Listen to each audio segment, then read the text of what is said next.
Pada kesempatan kali ini, saya Sukriya Fatimah Nur akan mencoba menyampaikan solusi dari permasalahan yang ada pada rumusan masalah 1A, 1B, dan 1C. Rumusan masalah atau pertanyaan pertama adalah 1A, yang mana pertanyaannya adalah jelaskan pengertian populasi penelitian. Untuk mengetahui apa itu populasi penelitian, kami telah menyertakan beberapa pengertian populasi menurut beberapa tokoh. Yang pertama menurut Ismianto. Menurut Bapak Ismianto, populasi merupakan keseluruhan subjek atau totalitas subjek yang bisa berupa manusia, hewan, ataupun berbagai hal yang di dalamnya memuat informasi ataupun sumber data yang bisa digunakan oleh peneliti untuk menunjang penelitiannya. Kemudian, menurut Bapak Urkianto, populasi merupakan keseluruhan dari objek penelitian, di mana objek penelitian ini bisa berupa manusia, hewan, tumbuhan, ataupun benda lainnya yang di dalamnya itu kita lakukan suatu perlakuan. Kemudian, menurut Bapak Sugiono, populasi merupakan wilayah generalisasi, baik itu subjek maupun objek, yang memiliki karakteristik dan kuantitas yang sama dan bisa digunakan oleh peneliti untuk menarik kesimpulan yang bisa menunjang penelitiannya. Kemudian, menurut Bapak Nawawi, pada tahun 2000, populasi adalah keseluruhan subjek yang terdiri dari manusia, benda, gejala alam, maupun peristiwa yang di dalamnya memuat sumber informasi yang bisa digunakan sebagai sumber penelitian.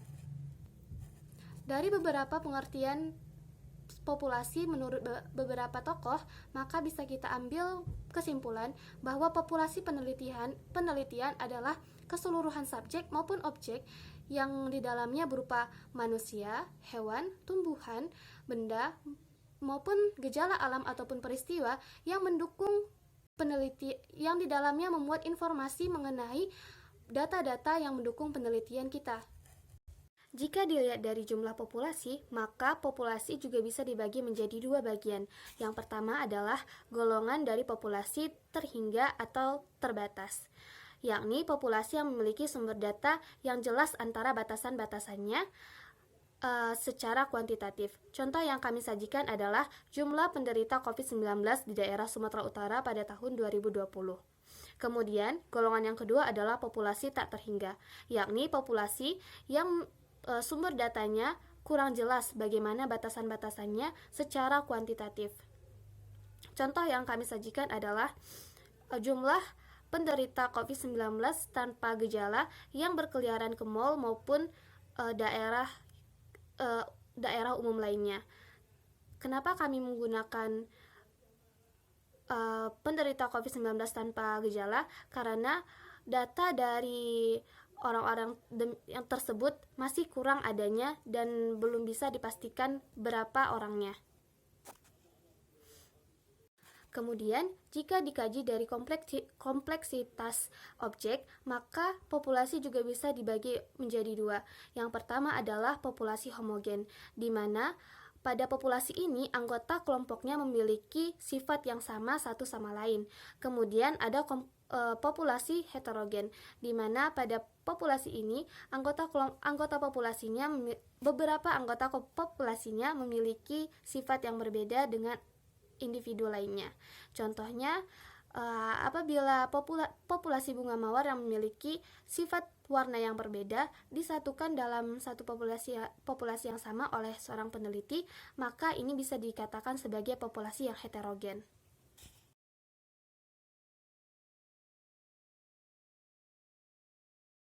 Selanjutnya adalah rumusan masalah pada bagian 1B, yakni buatlah sebuah contoh populasi penelitian. Untuk contoh yang kami gunakan pada populasi penelitian adalah tentang vaksinasi.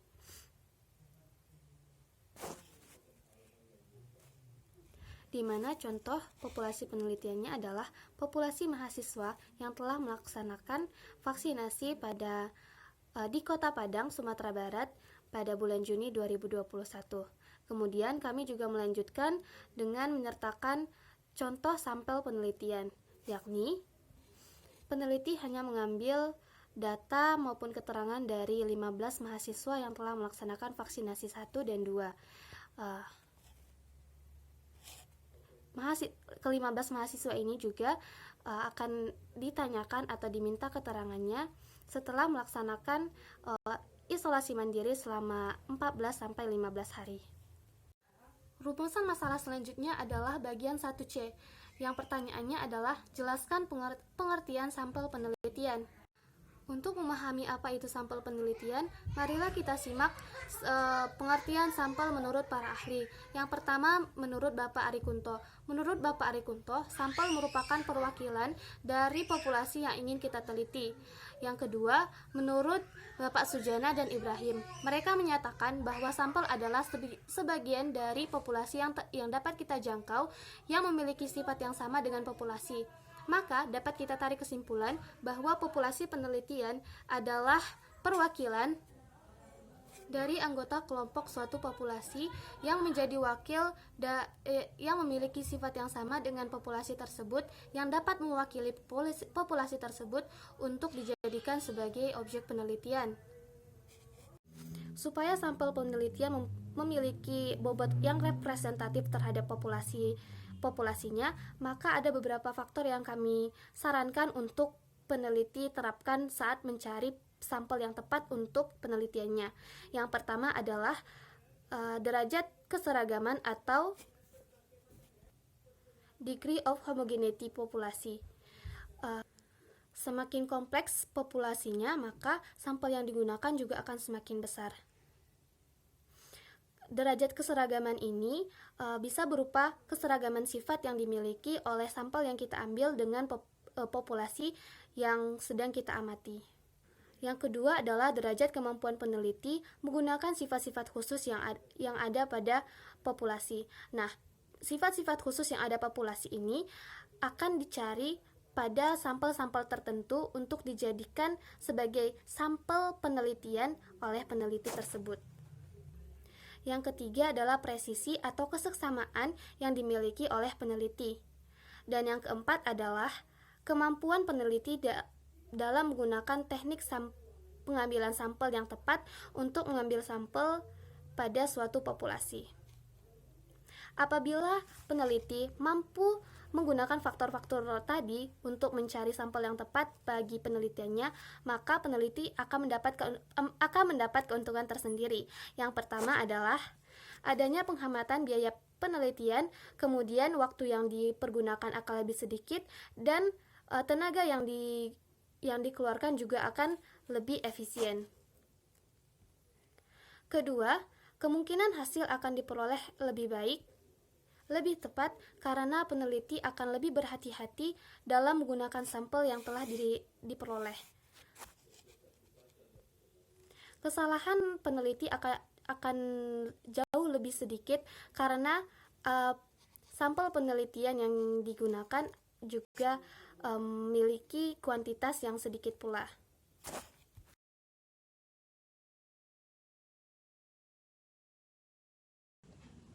Baiklah, saya Zafira. Saya akan mempresentasikan jawaban atau solusi dari rumusan masalah atau pertanyaan nomor 2A, 2B, 2C, dan 3A. Langsung saja kita ke pertanyaan nomor 2A, yaitu jelaskanlah cara penentuan jumlah sampel. Sebelum masuk ke bagaimana cara dalam penentuan jumlah atau ukuran sampel, ada yang perlu kita ketahui terlebih dahulu, yaitu semakin besar ukuran sampel yang nantinya kita ambil, maka tingkat kesalahan dalam generalisasi sampel nantinya akan semakin kecil.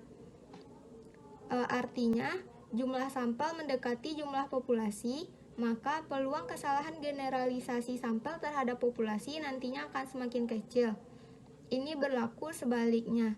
Lalu, berapa jumlah anggota sampel yang tepat digunakan dalam penelitian?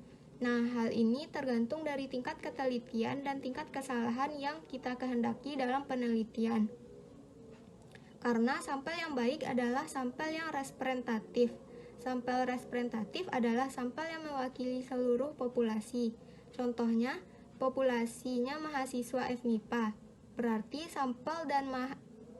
sampel Ada mahasiswa dari tiap jurusan, tiap prodi, dan tiap angkatan dengan proporsi yang sama, yaitu jumlah pria dan wanita yang proporsinya sama baik di kos, di rumah, dan seterusnya sesuai dengan karakteristik populasi yang kita kehendaki. Dalam penentuan jumlah sampel, ada berbagai cara yang dapat kita gunakan, baik secara perhitungan maupun dengan menggunakan tabel yang telah dikembangkan oleh para ahli. Nah, yang pertama ada rumus Lovin. Rumus Lovin digunakan apabila jumlah dari populasi diketahui, yang mana rumusnya yaitu ukuran sampel sama dengan ukuran populasi per 1 ditambah ukuran populasi dikali persen kelonggaran ketidaktelitian kuadrat. Berikut ini merupakan salah satu contoh dalam menentukan ukuran sampel menggunakan rumus Lovin. Misalnya diketahui jumlah populasi 125 dengan tingkat kesalahan yang dikehendaki adalah 5%.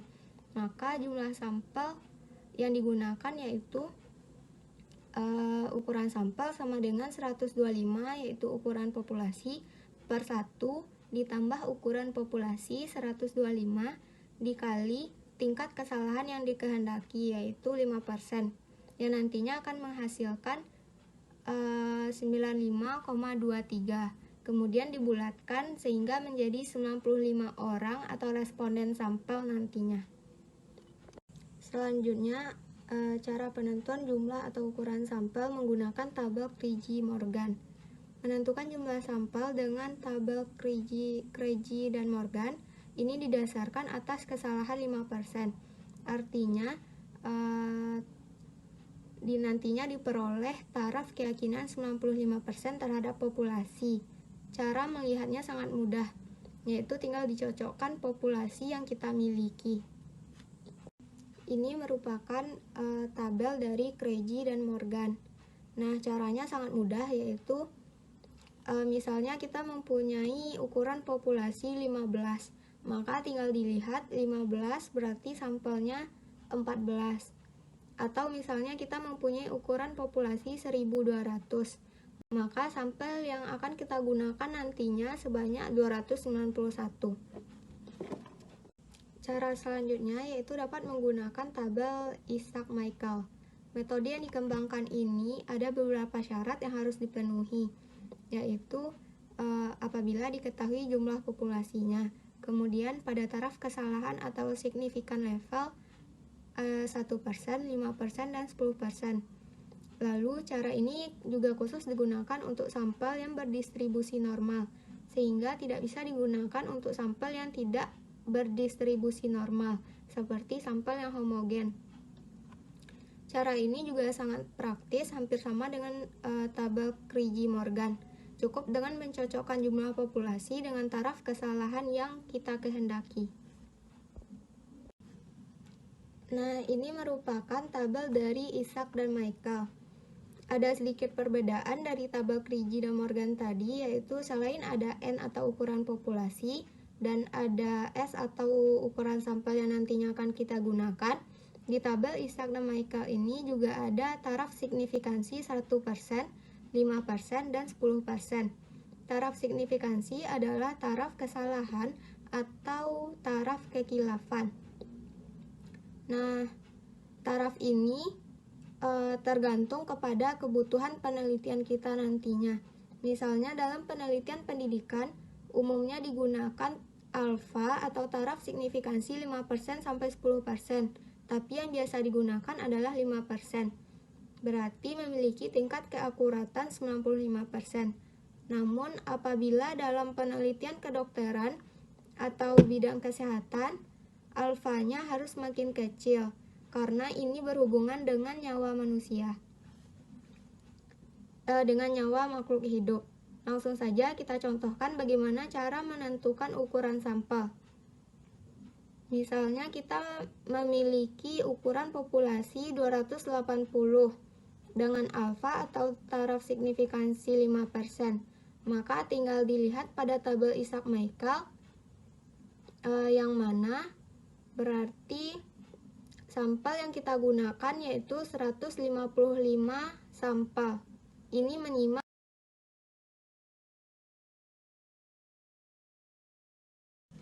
Selain itu, ada juga pendapat dari Roscoe tentang penentuan jumlah sampel untuk penelitian. Yang pertama yaitu sebaiknya ukuran sampel di antara 30 sampai dengan 500 elemen. Kemudian, jika sampel dipecah lagi ke dalam subsampel, maka jumlah minimum dari subsampel tersebut harus 30. Lalu, pada penelitian yang termasuk analisis regresi multivariate, ukuran sampel multivariate, ukuran sampel harus beberapa kali lebih besar atau 10 kali dari jumlah variabel yang akan dianalisis.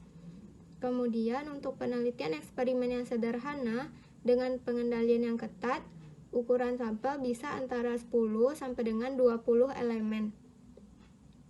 Sebenarnya masih banyak lagi cara yang dapat kita gunakan dalam penentuan ukuran sampel. Belum lagi pendapat ahli yang lain. Nah, tapi yang saya tampilkan itu merupakan cara yang umum digunakan untuk penentuan ukuran atau jumlah sampel dalam penelitian. Sekarang kita masuk ke pertanyaan 2B, yaitu jelaskanlah dengan contoh apa yang dimaksud dengan generalisasi sampel terhadap populasi. Secara sederhana, generalisasi dapat diartikan sebagai pengembalian atau diberlaku umumkan. Jadi, generalisasi sampel terhadap populasi merupakan pengembalian temuan ke dalam sampel ke populasi. Penelitian yang dimaksudkan untuk menarik generalisasi sangat berkepentingan dan permasalahan sampel. Permasalahan tentang bagaimana mengambil sampel dari suatu populasi, sehingga hasil penelitian nantinya dapat melahirkan kesimpulan yang dapat diberlaku umumkan atau digeneralisasikan bagi seluruh populasi. Nah, pada penelitian kualitatif, ini tidak mengenal sampel dan generalisasi terhadap populasi. Kenapa? Karena dalam penelitian kualitatif yang diteliti bukanlah sampel, melainkan subjek penelitian. Dan penelitian kualitatif ini bersifat deskriptif. Oleh karena itu, tidak ada mengenal istilah sampel dan generalisasi. Untuk lebih memahami arti dari generalisasi sampel terhadap populasi, di sini saya mengambil contoh dalam bidang kedokteran. Biasanya, yang sering bertindak sebagai populasi itu satu orang. Jadi, darah yang ada pada setiap orang adalah populasi. Kalau akan diperiksa, maka cukup diambil sebagian darahnya berupa sampel. Kan tidak mungkin apabila kita memeriksa semua darahnya. Jadi, data yang diteliti dari sampel darah tersebut selanjutnya digeneralisasikan atau diberlaku umumkan. Inilah yang disebut sebagai generalisasi sampel terhadap populasi ke seluruh darah yang dimiliki orang tersebut. Selanjutnya kita masuk ke rumusan masalah atau pertanyaan 2C, yaitu jelaskan perbedaan antara populasi, subjek penelitian, dan objek penelitian. Sebelum masuk ke perbedaan antara populasi, subjek penelitian, dan objek penelitian, kita harus mengetahui terlebih dahulu maksud dari ketiganya. Di sini, populasi penelitian merupakan wilayah generalisasi yang terdiri dari objek ataupun subjek yang memiliki kualitas serta karakteristik tertentu yang ditetapkan oleh peneliti untuk dipelajari dan ditarik kesimpulannya. Sedangkan subjek penelitian adalah pihak-pihak yang dijadikan sebagai sampel dalam sebuah penelitian. Subjek penelitian ini juga membahas tentang karakteristik subjek yang digunakan dalam penelitian, termasuk penjelasan mengenai populasi, sampel, dan teknik sampling yang digunakan. Sedangkan objek penelitian, menurut Supriyati tahun 2015, halaman 44, objek penelitian adalah variabel yang diteliti oleh peneliti di tempat penelitian yang dilakukan. Atau objek penelitian juga dapat diartikan sebagai sifat keadaan atau atribut dari sesuatu, baik benda, orang, ataupun keadaan yang menjadi pusat perhatian atau sasaran dalam penelitian. Nah, sifat keadaan ini bisa berupa sifat, kuantitas, dan kualitas, bisa berupa perilaku, kegiatan, pendapat, dan lain sebagainya. Setelah diketahui apa maksud dari ketiga tersebut, maka dapat ditarik kesimpulan bahwa populasi bukan hanya sekedar jumlah yang ada pada objek maupun subjek yang dipelajari atau diteliti, namun juga meliputi keseluruhan karakteristik atau sifat yang dimiliki oleh subjek atau objek itu sendiri. Dengan kata lain, populasi adalah semua unit yang diteliti atau dianalisa dalam penelitian yang kita lakukan. Sedangkan subjek penelitian merupakan benda, hal, ataupun orang ataupun tempat data untuk variabel penelitian melekat dan yang dipermasalahkan. Dan objek penelitian adalah variabel atau apa yang menjadi titik perhatian dalam suatu penelitian.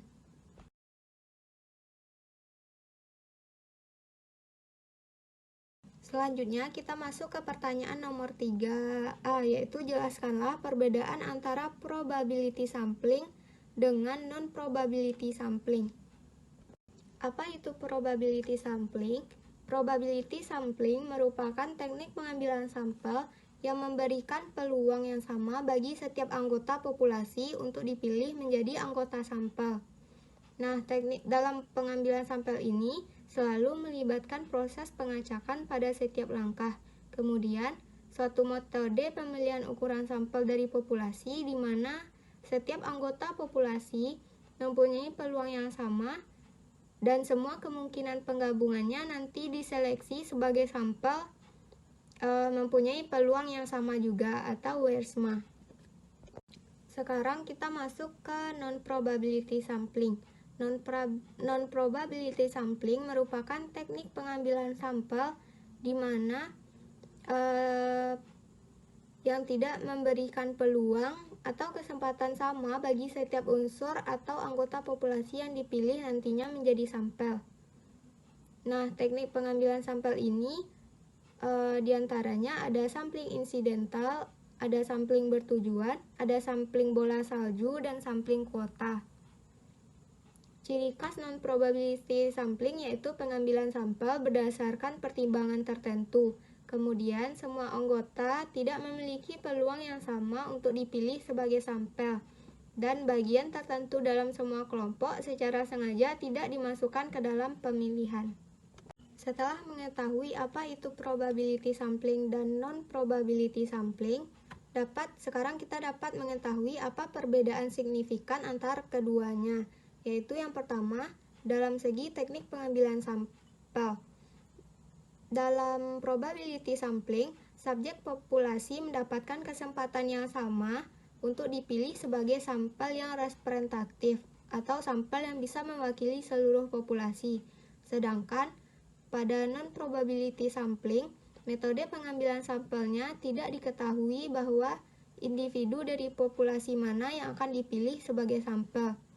Kemudian perbedaan yang kedua yaitu dari basis.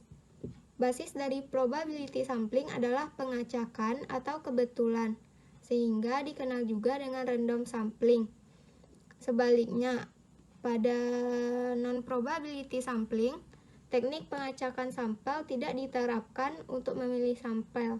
Oleh karena itu, dianggap sebagai pengambilan sampel non-acak.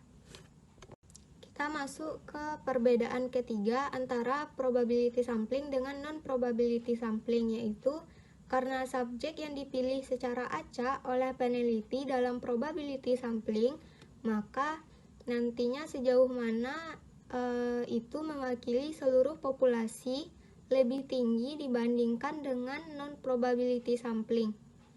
Perbedaan yang keempat yaitu dalam segi peluang seleksi. Dalam sampling probability, peluang seleksi ditetapkan dan diketahui. Hal ini berbeda dengan sampling non-probability, karena seleksinya adalah nol, yaitu tidak ditentukan atau tidak diketahui.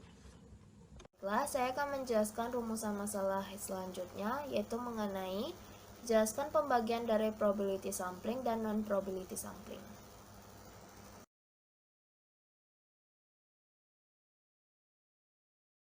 Probability sampling adalah teknik pengambilan sampel yang memberikan peluang yang sama bagi setiap unsur anggota atau populasi untuk dipilih menjadi anggota sampel. Teknik ini ada 4 macam. Yang pertama yaitu simple random sampling. Dikatakan simple atau sederhana karena pengambilan anggota sampel dari populasi dilakukan secara acak tanpa memperhatikan starta yang ada pada anggota populasi tersebut. Cara ini hanya dapat dilakukan apabila anggota populasi dalam bentuk homogen.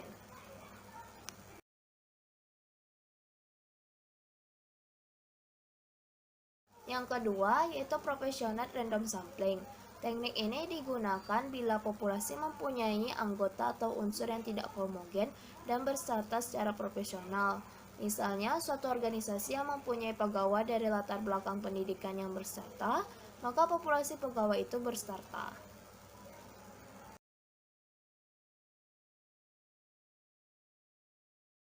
Yang ketiga yaitu disproportionate random sampling. Teknik ini digunakan untuk menentukan jumlah sampel. Lalu yang terakhir, cluster sampling atau area sampling, yaitu teknik sampling daerah digunakan untuk menentukan sampel bila objek yang diteliti atau sumber data sangat luas, misalnya penduduk dari suatu negara, provinsi, atau kabupaten.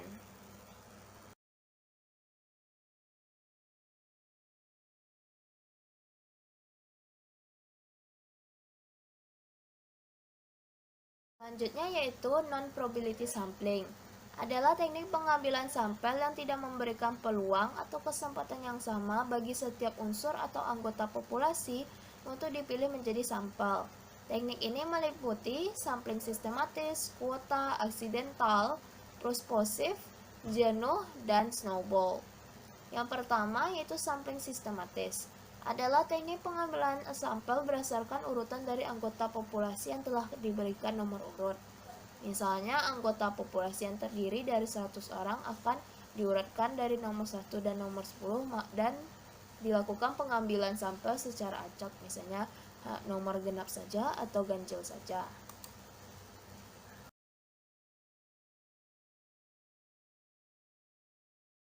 Yang kedua yaitu sampling kuota. Adalah teknik untuk menentukan sampel dari populasi yang mempunyai ciri-ciri tertentu sampai jumlah kuota yang diinginkan. Selanjutnya, sampling insidental adalah teknik penentuan sampel berdasarkan kebetulan, yaitu siapa saja yang secara kebetulan bertemu dengan peneliti dapat digunakan sebagai sampel, atau bila dipandang orang yang kebetulan ditemui itu cocok sebagai sumber data.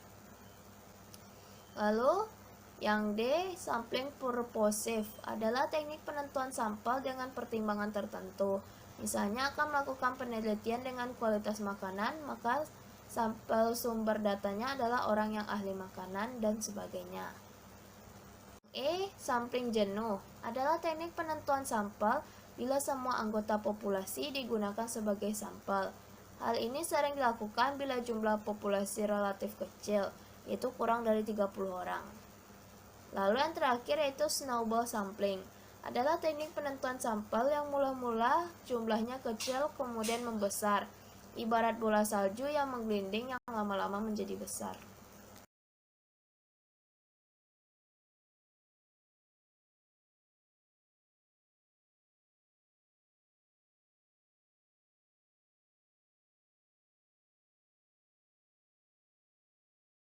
Masalah selanjutnya yaitu buatlah contoh probability sampling dan non-probability sampling. Secara sederhana, sampel dapat diklasifikasikan dalam dua bentuk, yaitu sampel random atau probability dan sampel non-random atau non-probability.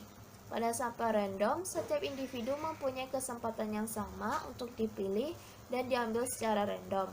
Sedangkan sampel non-random, ada pertimbangan-pertimbangan tertentu yang digariskan terlebih dahulu sebelum diambil sampelnya yang secara kebetulan terdapat di daerah penelitian. Sampel non-random biasanya digunakan dalam penelitian kualitatif, sedangkan sampel random dalam penelitian kuantitatif yang bertujuan untuk membantu peneliti yang berupaya untuk meminimalkan kesalahan karena faktor keletihan dan kebosanan dari si peneliti. Contoh probability sampling. Probability sampling adalah penarikan contoh yang dilakukan secara acak atau random dan dapat dilakukan dengan cara undian atau tabel bilangan random. Salah satu prosedur penarikannya yaitu secara acak sistematis.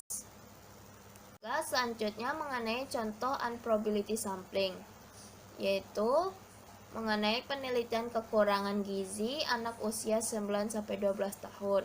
Untuk penelitian ini, populasinya adalah seluruh siswa tunanetra usia 9-12 tahun di SDLB Negeri Semarang.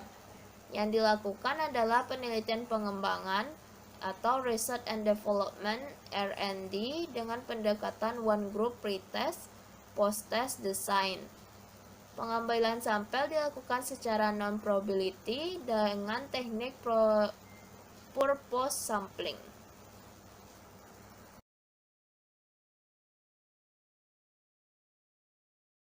Rumusan terakhir untuk pertemuan kali ini yaitu buatlah contoh masing-masing non-probability sampling. Baiklah, yang pertama yaitu sampling sistematis. Contohnya yaitu ada 100 anggota populasi yang diberikan nomor urut 1-100 dan dilakukan pengambilan sampel, misalnya kelipatan dari bilangan 5, sehingga bagi mereka yang memiliki nomor kelipatan dari 5 akan menjadi sampel pada contoh sampel sistematis ini, misalnya 1, 5, 10, 15, 20, dan seterusnya sampai 100.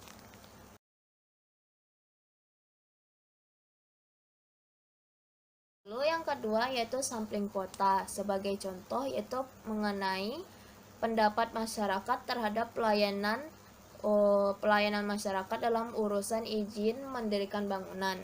Misalnya, jumlah sampel yang ditentukan atau kuota yang ditentukan itu adalah 500 orang. Sehingga penelitian ini akan dianggap berhasil apabila peneliti mendapatkan pendapat dari 500 orang. Apabila tidak mencukupi dari yang ditentukan atau kuota yang telah ditentukan, maka penelitian dipandang belum selesai. Yang ketiga yaitu sampling insidental. Contohnya, apabila seorang peneliti menemui seseorang secara tidak sengaja dan dipandang cocok sebagai sumber data, dapat digunakan sebagai sampel. Lalu yang keempat, sampling purposive. Contohnya, misalnya kalau peneliti itu melakukan uji kualitas makanan, maka sampelnya itu adalah orang yang ahli makanan untuk menguji kualitas makanannya itu. Atau juga dapat misalnya peneliti itu membahas tentang kondisi politik suatu daerah, maka sampelnya adalah orang yang ahli politik. Sampel ini lebih cocok digunakan untuk penelitian kualitatif atau penelitian yang tidak melakukan generalisasi. Lalu yang kelima yaitu sampling jenuh. Contohnya yaitu teknik sampling ini sering dilakukan bila jumlah populasi relatif kecil, kurang dari 30 orang, atau penelitian yang ingin membuat generalisasi dengan kesalahan yang sangat kecil. Sampling jenuh ini biasa disebut sensus, yang dimana semua anggota populasi dijadikan sampel. Lalu yang terakhir yaitu snowball sampling, yaitu dalam penentuan sampling, pertama-tama dipilih 1 atau 2 orang, tetapi karena 2 orang ini belum merasa lengkap terhadap data yang diberikan, maka peneliti mencari orang lain yang dipandang lebih tahu dan dapat melengkapi data yang diberikan oleh 2 orang sebelumnya, begitu seterusnya sehingga jumlah sampel lebih banyak. Karena itulah dia disebut snowball.